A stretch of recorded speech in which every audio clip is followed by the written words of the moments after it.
All right, so in this week's guitar lesson, we're going to try something a little bit different, but I think you're going to really like this. Now, this was the suggestion of an Active Melody site member, a guy named Simon. He had contacted me a while ago and sent me an email with a little video of him basically asking for help. He was trying to write a song, and he had a few chords, sort of an intro part, and like kind of a little hook that sounded pretty cool, but it wasn't sure what to do next.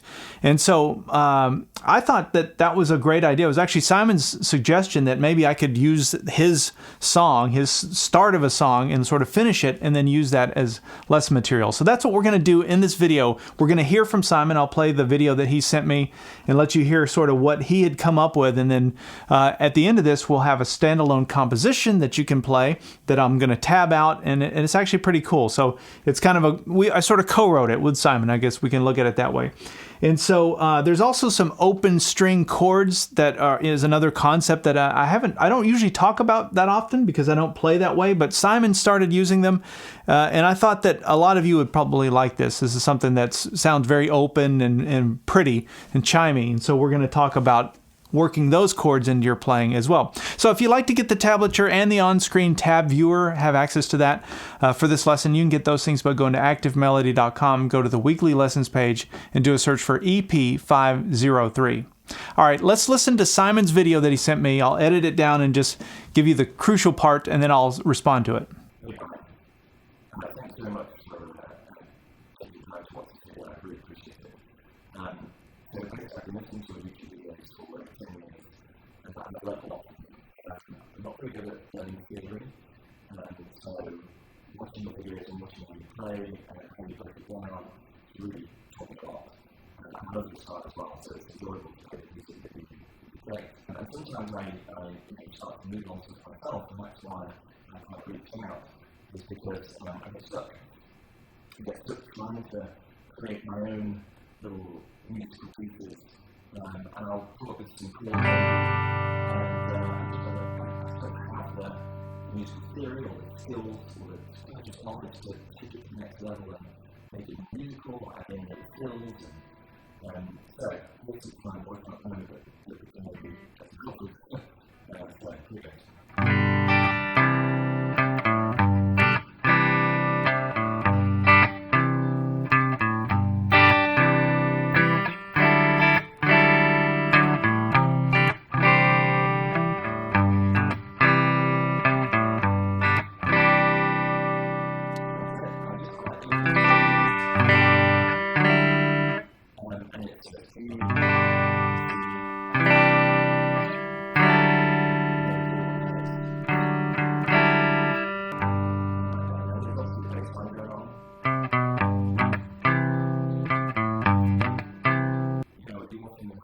Transition from the end of the chord progression back to the start. So I was thinking,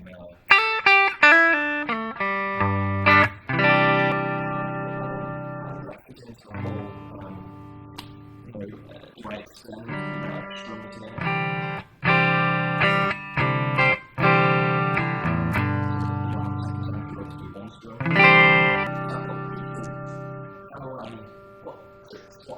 Musical ways can I bring all this together? Where would you take it? Like the extra chords that are going, keys that are in, keys that are me. What would I do? Ready? All right, so you can see Simon had come up with a part that was something like this.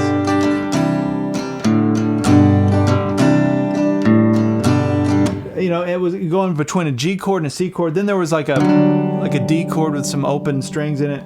But basically, that was kind of the gist of what he had come up with. He was looking for some other ideas to add to that. So here's what I came up with. I'm just going to go ahead and play the entire composition. It's not that long. It's about 40 seconds. But I'm going to show you how I took what I got from him in that video and created a standalone composition. So take a listen.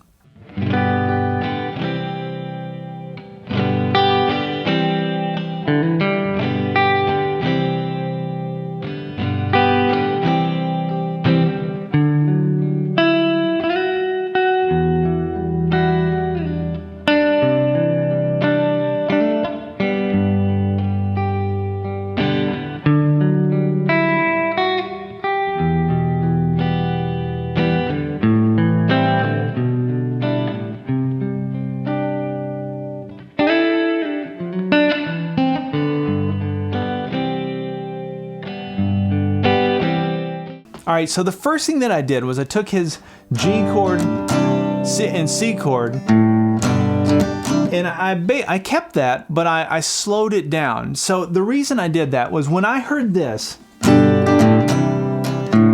it sounded like another song to me, and I couldn't remember what it was. It was like bugging me, and I kept thinking, what is that? That sounds like something else. And then I remembered this song from the 90s, this Matchbox 20 song called 3 a.m., and 3 a.m. was in a different key. I only know that because I went back and listened to it to verify that that's what I was hearing. And that was the song that I was thinking about.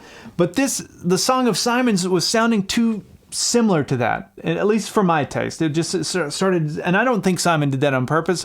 I'm sure, Simon, if you're watching this, which I'm sure you are, you probably just had that in the back of your head, and or maybe you didn't. I don't know. Maybe it was just coincidence. But that's what I was hearing, and so I wanted to change it and kind of go a little different direction with it. I like the chords, though. They're cool. And I really like the open string thing, which we'll get to in a minute. So here's what I did. I took those chords and went...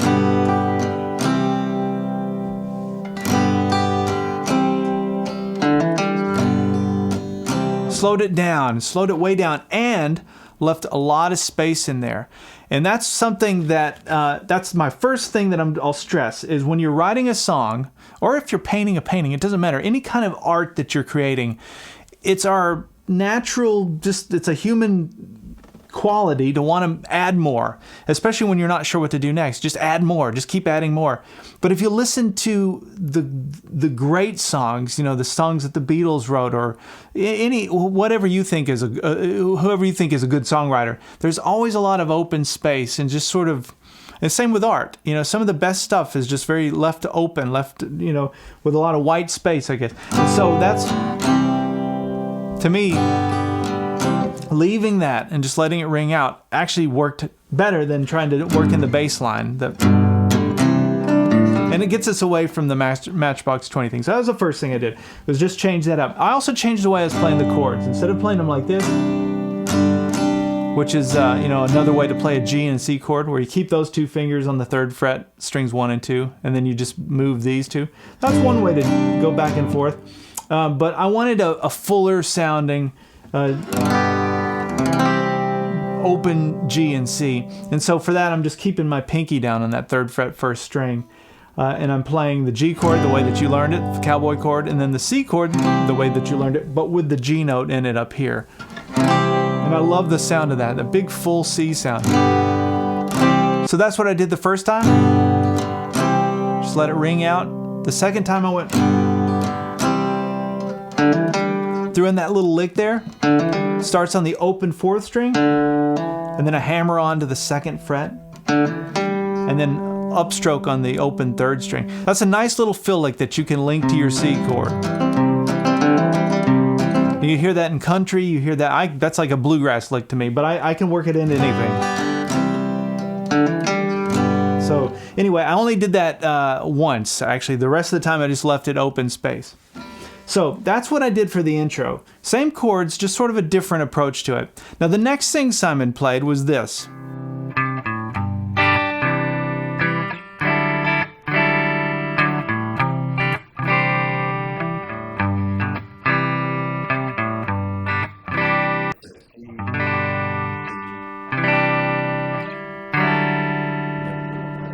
So he mentioned that he wasn't sure what chord that is. It's actually a D chord. It's not a proper D chord. It would be like a D3 with that open G string in there. I don't know what you'd even call that, but it's hinting at the D chord because of those 3 strings. It's got that open G in there just to give it a kind of an uneasy sound.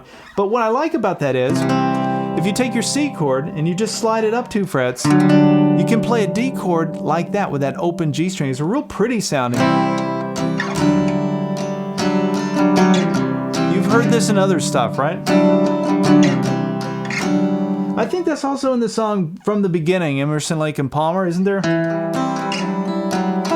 Isn't that in there somewhere? I can't remember that song. But anyway, when he played this chord, that would be like a D, and he went back to the C, I think. He played it up here somewhere, but he did like the D, back to the C, and then to the G, which is fine. It's like a 1-4-5. But what I heard, or what I wanted to hear, was some minor chords. And so, after the intro, just played it through like this. Then we go into that first D thing. Listen to this.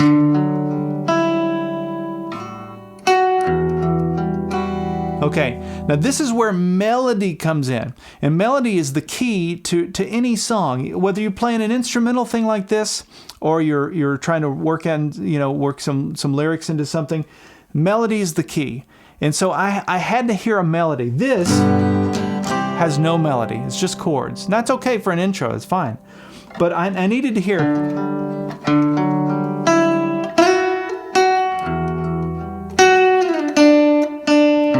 It's a very simple melody, but I needed to hear something I could put, latch onto, grab onto. So what I was hearing, if we go back to that D chord, that's just where you take your C shape and slide it up 2 frets. I'm going to play that, but then I'm going to put my pinky down on the 5th fret 2nd string.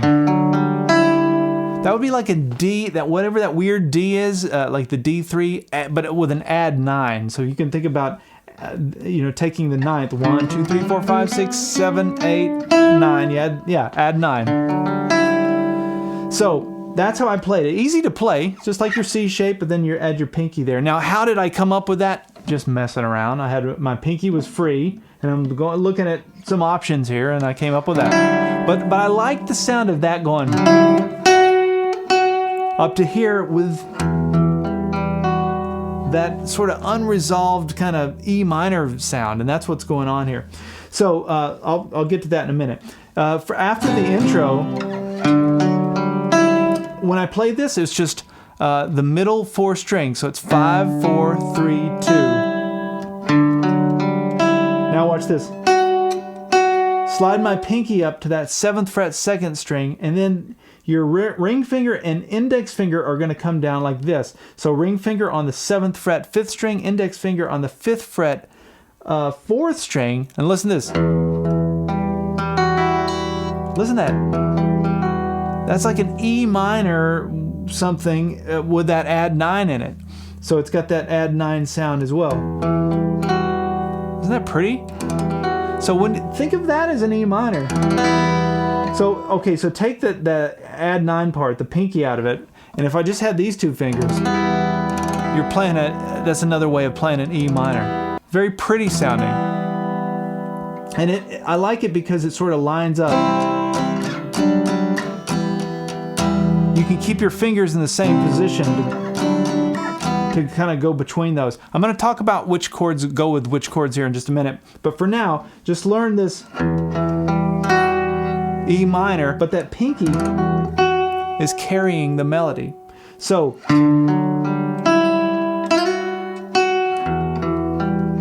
now watch this. I came down to this, so I brought it all the way down here to the 3rd fret 2nd string, and then the other fingers just fall into place to make a C chord. So it's just a C. That would be like a C add 9, isn't it? 1, 2, 3, 4, 5, 6, 7, 8, 9. Yeah. So make a C chord and just add your pinky on the 3rd fret 2nd string. But you want to accent that note because that's the melody.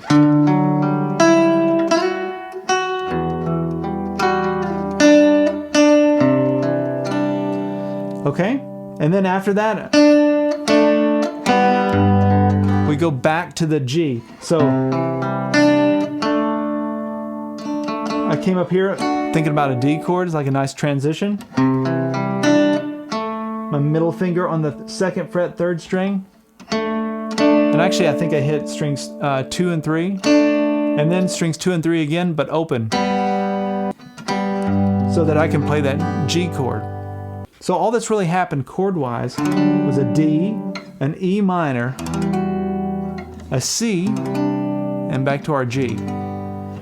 So Simon had 3 of those 4 chords. The missing piece, I think, was that minor chord. Adding that E minor, man, that changes everything by just throwing that in there. Well, 2 things have happened, really, from what he came up with. One is we slowed it down, left a lot of extra space, and then threw in that minor chord. Now, how did I know this is the $1,000,000 question. How would I know to play an E minor there? That was really the question that Simon is getting at, was like, what do I do next? Well, this is where I go to the good old, and I don't do it on chart anymore, but in my head, I'm using the circle of fifths. Actually, no, not even in my head, in my ear. My ear just sort of kind of knows common chord pairings, I guess. That's how you think about it.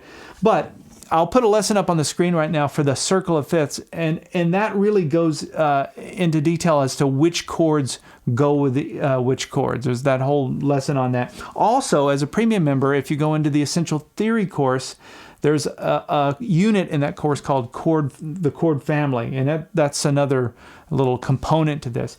But knowing which chords go with which chords within a key. Where would you take it? Like direction chords, if you go in G, So Simon wasn't sure what key the song was in. And he guessed right. He said, I think it's in the key of G, because that was his first chord. That's a safe bet. That's not always the case. The first chord it dictates the key, but a lot of the time, like a big chunk of the time, if you're not sure what key a song is in, whatever that first chord is, odds are that's probably going to be the key. Now, sometimes a song will start on the 5 chord, and there's exceptions to that rule, of course. There's no rule that's across the board, but that's a safe assumption. And so he's right. The song is in the key of G. So when I'm playing that E minor, when I threw that in, that's just the 6th chord. So I just threw in the 6th chord. So we've got our 1 chord. It goes to the 5 chord, which is the D. It's kind of weird D because of the open string, but it's just D. And then we go to the E minor, a weird E minor, but the 6th chord. And then I come down to the C chord, which is our 4 chord. And then back to the 1 chord. Right? So that's kind of the whole song in a way. So then I repeat the song. I'll repeat the melody. So I come back to this. So the second time, when I came here to create the melody and I hit that 5th fret 2nd string, I also hit the open 1 string like this. Because I wanted that E, they're both the E note. I wanted it to ring out so that I could take my hand off the fretboard and get it up here. Now, some of this is art and some of this is science. You have to kind of, when you're playing by yourself like this, you have to think of some tricks to get something to ring out. And so sometimes I'm thinking about, what are my open strings? What are my options? Now, I didn't sit and like map this out. I was just kind of noodling around, and I realized, oh wait, I got 2 E's there. So it just allows me to kind of let that 1 note ring, subtle, but it's another technique. Then I came up here. So we're still going to play the E minor, just like we did before. We went from the D to the E minor. But we're going to play the E minor down here where you already know it, right? And then I've got my 3rd fret 1st string. I've got that G note in the E minor there, just a different voicing for the E minor.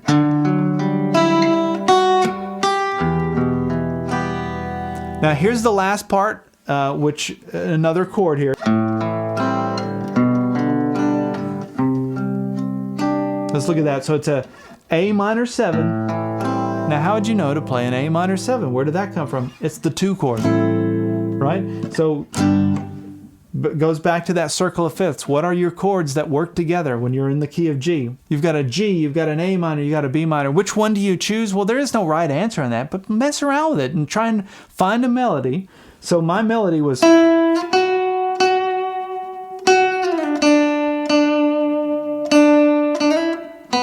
really simple. I mean, it's like 1 finger on 1 string. It doesn't get any more simple, but that's enough.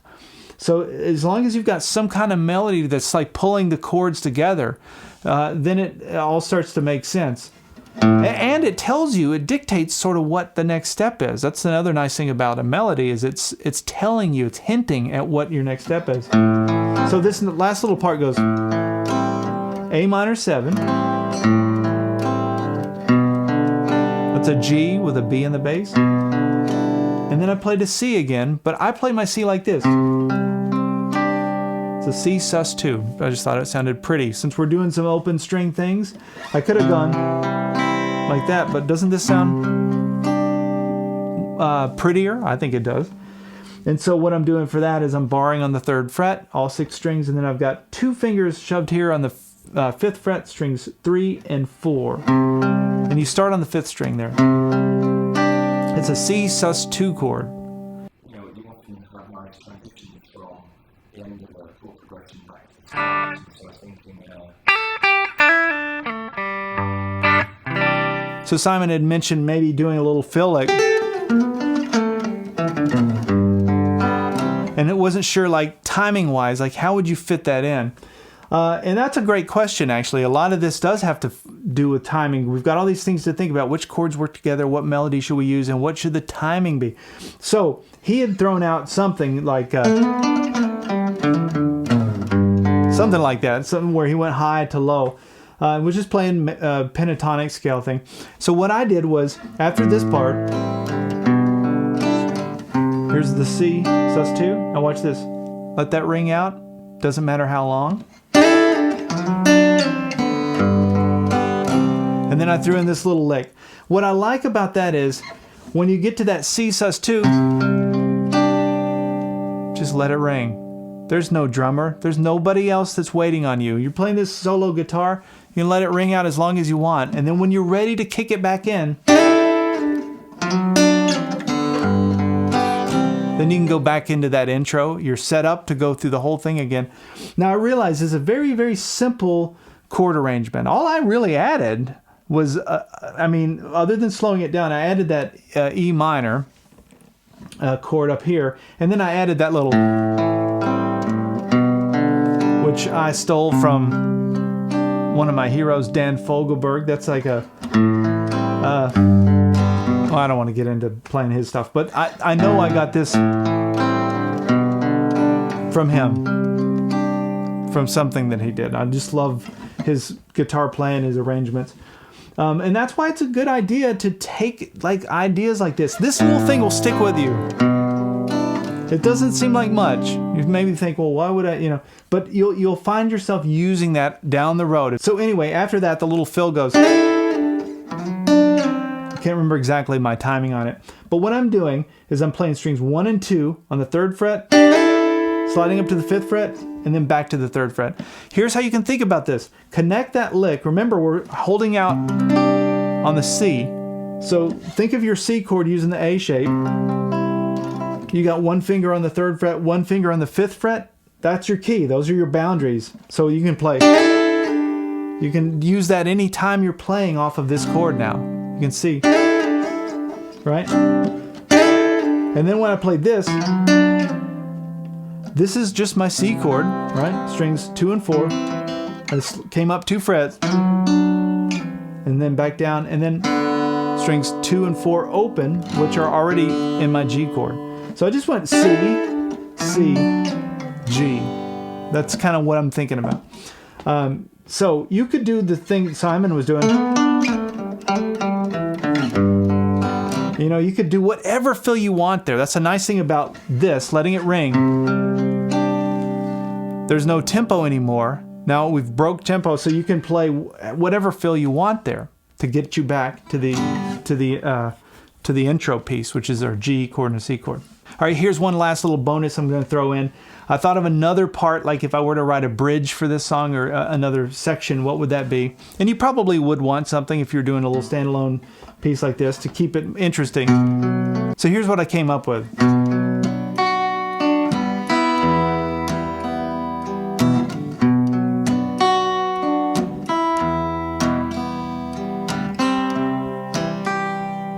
Here's my C, here's my G.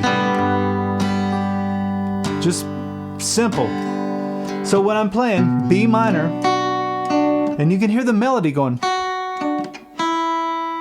It's a simple melody, but so that's my B minor chord. How did I know to use a B minor? Remember the chord family.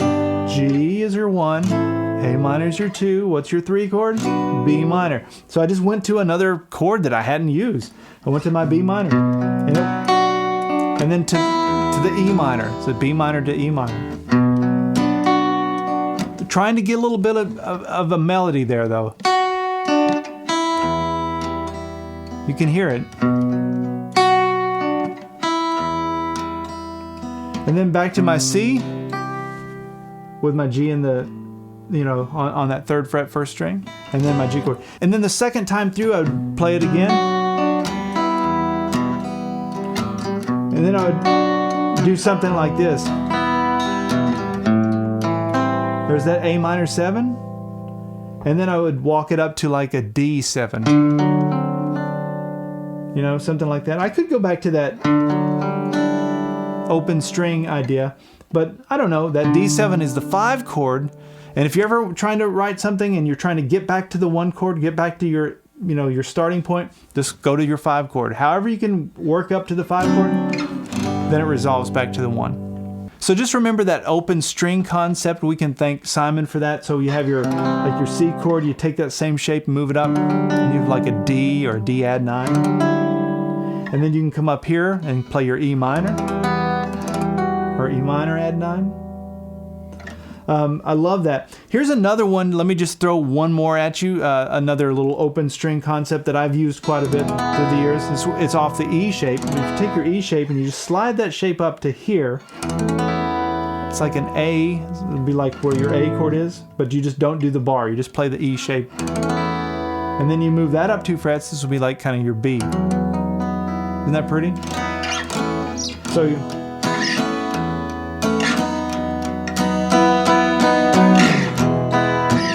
that's another little thing that I've used through the years, a little open string.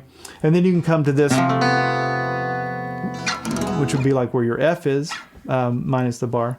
You've also got the Mexican Spanish down, using that, that E shape.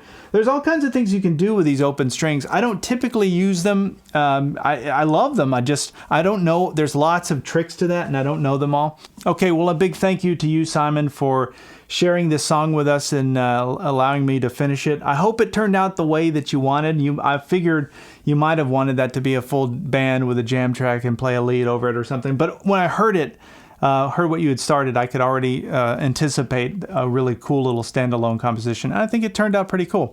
So thanks again for sending that and for sending the idea for that. And let me know, for those of you that are watching this, have watched it this far, leave a comment and let me know if you liked this style of lesson. I can do more of these in the future if there's an interest in it. All right, we'll see you next week for something new.